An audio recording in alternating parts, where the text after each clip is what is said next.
April 14 எங்க ஐயா பிறந்த நாளு, புரட்சியாளர் அண்ணல் அவதரித்த நாளு, உலகமே கொண்டாடும் எங்க புரட்சி கொடி நாளு.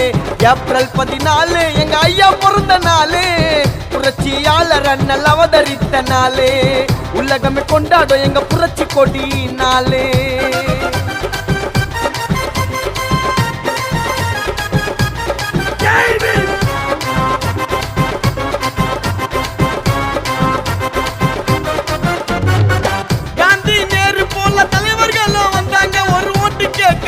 ஐயா பீமாராவு வந்தா நம்ம நாட்டை காக்க, ஒரு ஓட்டு கேட்க. ஐயா பீமாராவு வந்தா நம்ம நாட்டை காக்க, நாட்டை பாதுகாக்க. தீண்டாம சமத்துவம் மறையாத மகத்துவம், இது மகத்துவமா இல்ல அண்ணலுக்கு கிடைச்ச ஒரு தனித்துவமா? இது மகத்துவமா இல்ல அண்ணலுக்கு கிடைச்ச ஒரு